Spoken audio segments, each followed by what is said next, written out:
Hello, aspiring dragon slayers, and welcome back to Neverwinter Nights, the core campaign. Alright, we are outside of Klauth's lair, and I want to do this as quick as possible. I still have spell effects on from my last fight with a dragon, and I want them in effect when I take on this dragon.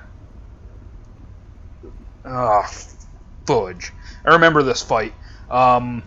Crossing this bridge is going to be difficult, because I think every time I open a door it fires a fireball. I don't think my spells are going to be in effect by the time I get there.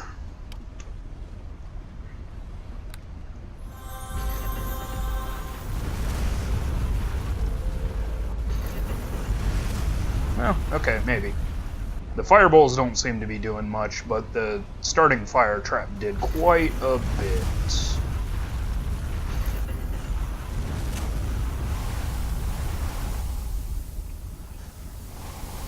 I can see that trap, why can't I disable it? There we go. Okay.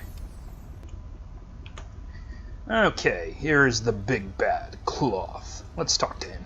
So, at last you have come. I assume my fire giant servants are dead. No matter. They are of little consequence to me. I can find other servants. Perhaps even you will serve. Sure. Yeah, I'll serve. Come closer. I will not harm you.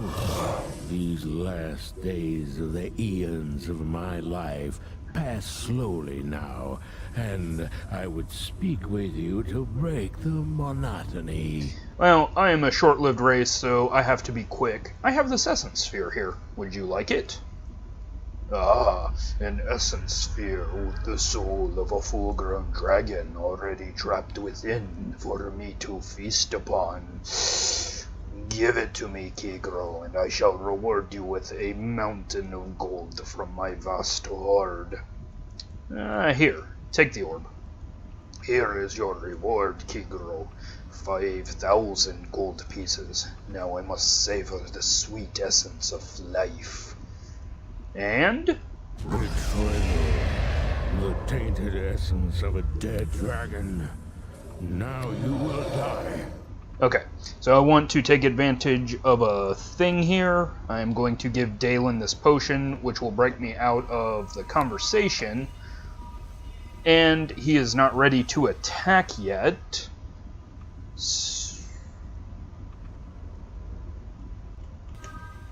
Okay, so I've been pushed out of combat. Or, not out of combat, out of the dialogue. Klauth has some instant kill attacks, and that's why I want to do this as carefully as I can. I want to be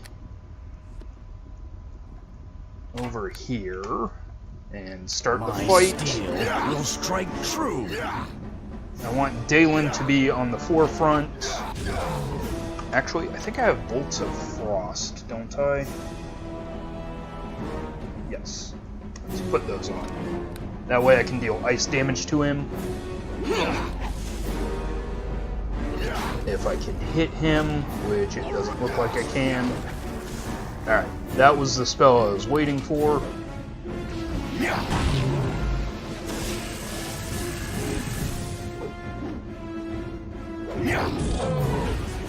Now I can get in closer with Leech.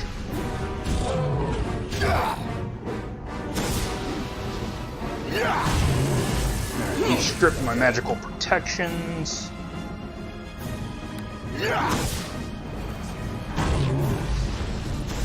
Okay, the Flame Strike hurts only half as much as it would normally. Simply for the fact that I'm close to immune to fire. There we go. Got it. Ironically, that was not nearly as hard as the baby dragon for some reason, but it's probably because I poisoned him beforehand. Alright, and we have his head, which probably should be much bigger than that. But whatever. Chest.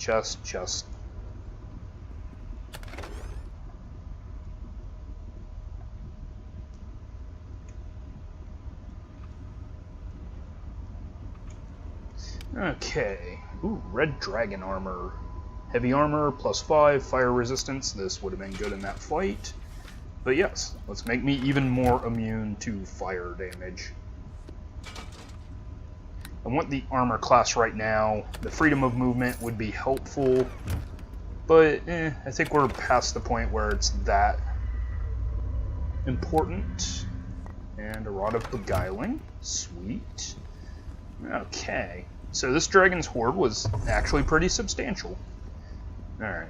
This is his treasure room. So I want to believe that there are traps here.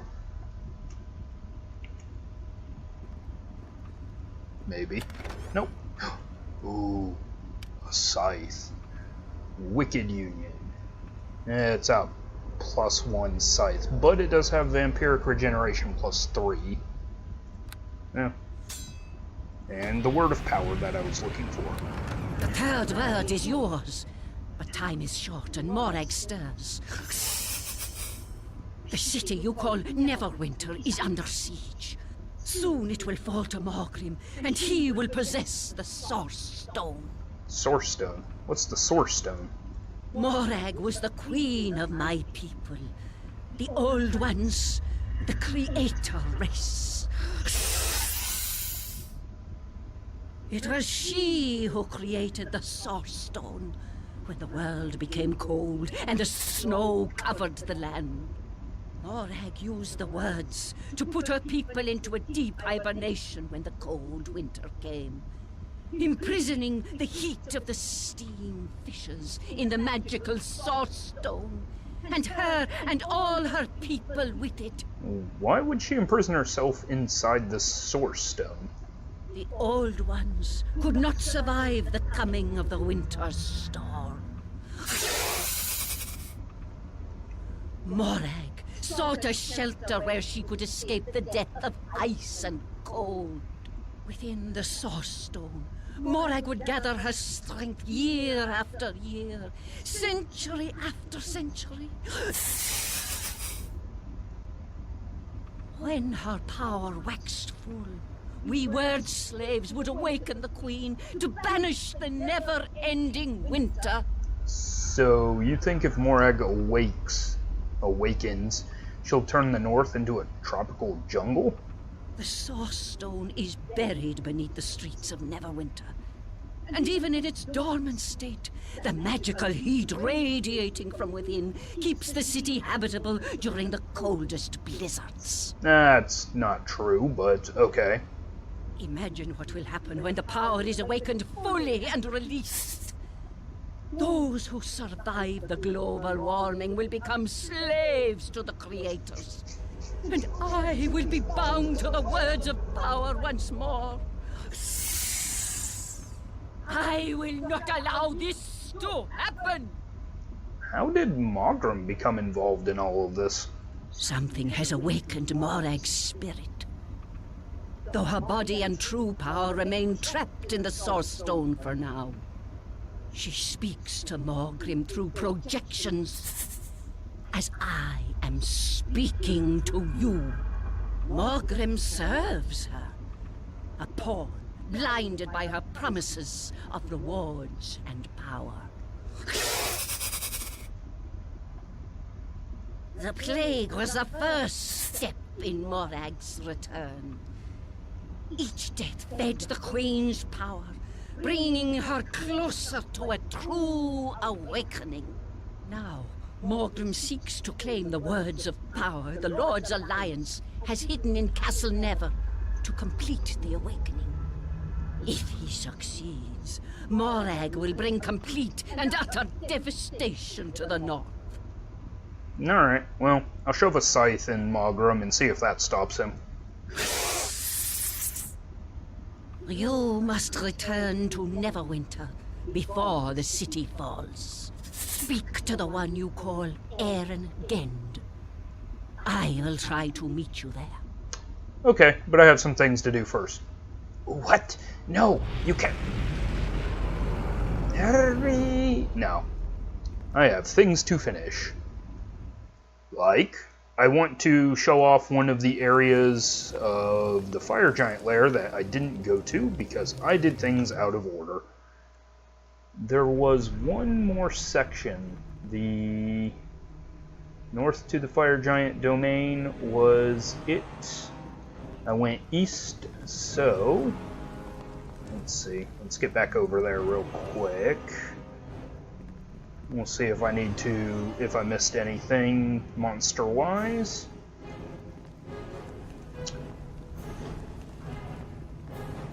So that was a big exposition dump, and what she said about the source stone is just for this game, as far as I'm aware.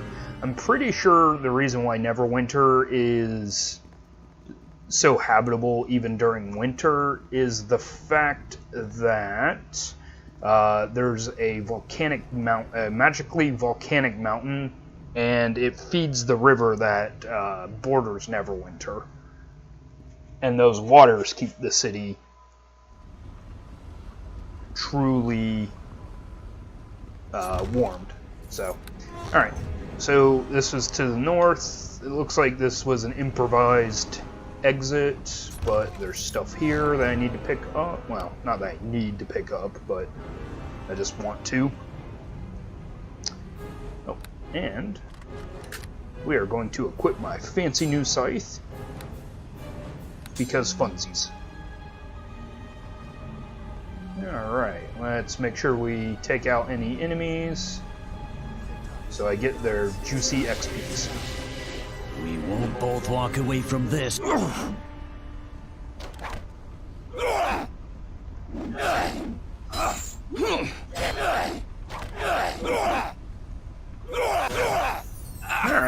so my scythe has dazed one of them. That's good. But it does not appear to be as good as Leech still. Okay, I'm gonna need to find an antidote potion because I am poisoned. Okay, you have poison bolts. I'm killing you. There we go. Right as I say I'm killing you. Okay, we'll keep the last potion of antidote out just in case. And I'll knock. Okay, hopefully no traps. Ow. Pile of gold, because I'm going to get that hammer turned into said gold.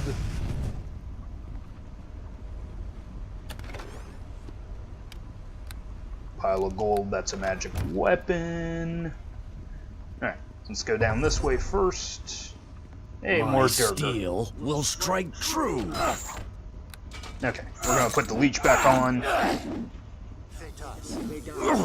won't both walk away from this. I knocked him out of his invisibility. I'll cleave your skull. I didn't knock him out that time, but 2 out of 3 ain't bad. Nobody walks away.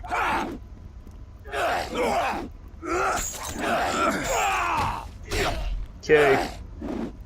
Good, I targeted the one with the crossbow, so he can't poison. The rest of these guys won't poison me.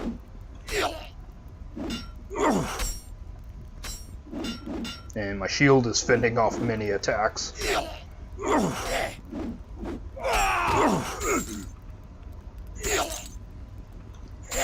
Problem with this is the last enemy in this game is a bit difficult, and she doesn't necessarily rely on physicality, so your armor class is not that important later on. Okay, and then there's some belladonna and some rags. Alright, this area is a little bit bigger than I was expecting, so I am going to go pick up a companion, and it's going to be Linu this time, and we'll listen to her story while I explore the rest of these ruins next time. And after that, we'll finish up all the little minor side quests in Buren as well. and then we'll head on to the finale. But first, like I said, let's go get Linu.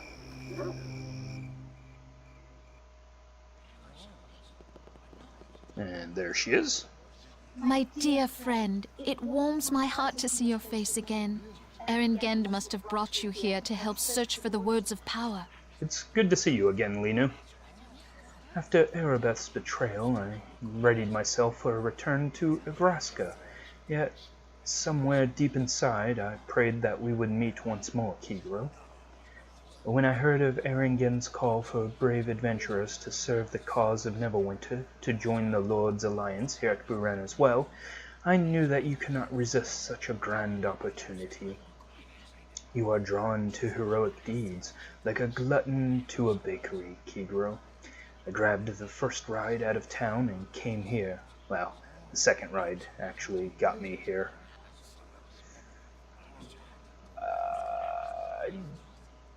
I would love to have you travel with me again, Linu.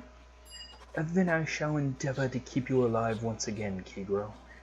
Just try, occasionally, to keep out of harm's way. Sometimes I think you are as bad as I am for getting into trouble. No, I'm not. But I do want to immediately talk to her and get her story started for this chapter. Hey there, dear. What can I do for you? I just want to talk for a while. I love chatting with you, but don't you think we should focus on our mission right now? Why made you decide that you should be a cleric? It's been a long time since someone asked me the question. I came to Sahanin Moonbow when I was very young, which is unusual since my parents were both mages and followers of the god Corellin. It started when I was sent to Gadelin Centristli's school for potentials. You see, both of my parents were deep into the mysteries and held positions of respect. It was assumed that I would take after my parents in the magical arts. But you didn't take after them. All children of gifted wizards in Nebraska were sent to special schools as potentials, because they are expected to excel in furthering the art of spellcraft. My ability to get into trouble had already started by that age, but my parents had kept it quiet, thinking I would grow out of it. Okay, continue, please. My first day of classes was a disaster, but I don't think it had anything to do with my ability for spellcasting. I had an insatiable curiosity, and Gadelin was a crotchety old master who expected all elven children to be patient, quiet, and orderly. I barely possess those traits now, let alone when I was a child. The master decided to open class with a powerful spell to awe us into submission to his tutelage. He turned his back, and I moved in. What do you mean by moved in? I just wanted to look at the spell components. They were very interesting, especially the wonderful gem he had sitting beside the circle. Well, he went to reach for the gem, and it wasn't there. The spell misfired, causing him to ooze purple smoke for weeks. So he kicked you out? Gadelin was well paid for training us. He didn't kick me out right away, but he never forgave me either. It also wasn't the only accident to befall the class when I was around. Despite all of this, I might still have become a wizardress, if it wasn't for the little trip I took. That was an accident that will long be remembered in our fair city. My fate became sealed to my faith in Sahanin that day. A little trip? We have much to do right now to tell that tale. We need to find the words of power for Erengend if we are to save Neverwinter. But I have the words. But you haven't turned them in yet. So, until next time. Oh, okay. And with that, thank you guys for joining me, as always. And I'll see you next time on Kigro's Adventures on the Sword Coast.